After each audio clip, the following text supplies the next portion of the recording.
Babala po mga kapuso, sensitibo ang sunod naming iuulat. Patay ng gilitan sa leeg ng kanilang ina ang magkapatid na 3 taong gulang at 7 buwang sanggol sa Davao de Oro. Ang suspect, pinagtangkaan din ang kanyang sariling buhay. Nakatutok si Jandy Esteban ng GMA Regional TV.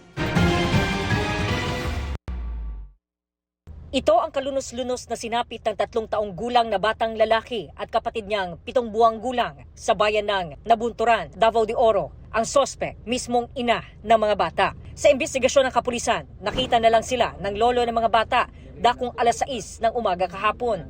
Ang mga bata, ginilitan ng kanilang ina na nagsaksak naman ng sarili pagkatapos.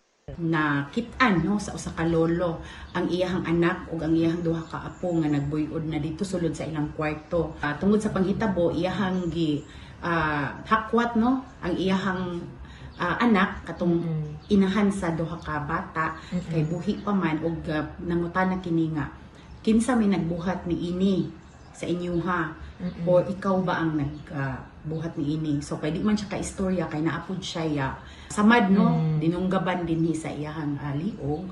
So mao to nga ningtando na lang siya. Ayon sa lolo ng mga bata, nagtalo umano ang sospek at ang ka-live-in niya na ama ng mga bata bago ang krimen. Nilakaw man ang amahan sa mga bata anang gabi una maning biyahe na kay biyahidor man ang amahan. So mauna to ang hinungdan no nga nag-away sila and then found out na pagkabuntag nga mauna to ang nahitabo. Akong anak, kursoso ako yung pagkutaan ng sekreto. Na, nag-away mo. So, wala man pa. Nagbili mo ganito kung kwarta, mga pinansyal niya. Nag-grocery, ganito. Sa istorya pa pag-abot sa hospital. Ingon siya nga, pangutanan nila kay na may close niya nga igagaw. Anong nabuhat man to nimo atiin? Ingon siya nga, kinsa mo yun nagpatay ni Kuan? Ako, anong ipatay man nimo? Kaya anak ko siya nga.